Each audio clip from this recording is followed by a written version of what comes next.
पोषणार कर्मचारी युनियन आयोगाच्या नेतृत्वामध्ये आज आम्ही अमरावती जिल्ह्यामध्ये एक दिवसीय संप तथा धडक मोर्चाचं नेतृत्व केलेलं आहे।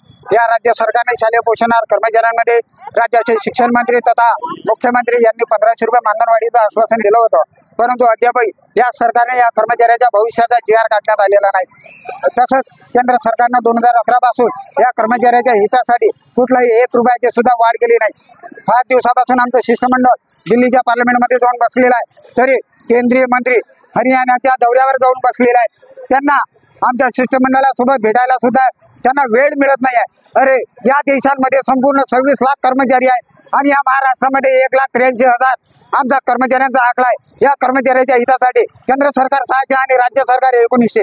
अरे, 2,500 रुपयामध्ये आम्ही आमचं घर कसं चालवायचं, कुटुंब कसं चालवायचं, मुलांना शिक्षण कसं द्यायचं, हा आमच्या समोर गंभीर असा एक प्रश्न निर्माण झालेला आहे। या अमरावती जिल्ह्यात नव्याने 4 तालुक्यामध्ये सेंट्रल किचन सुरू केलेलं आहे। त्यामध्ये आमच्या कर्मचाऱ्याचा बराचसा रोजगार जात आहे आणि किचन सेंट्रलमधील काम करणाऱ्या जे मदतनीस आहेत त्यांना 1000, 1500, 2000 असं मानधन दिले जाते।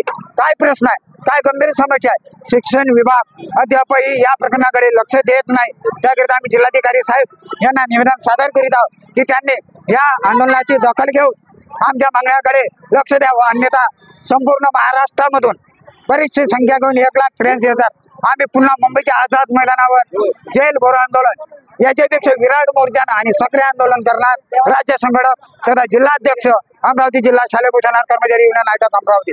अरे आवाज दो।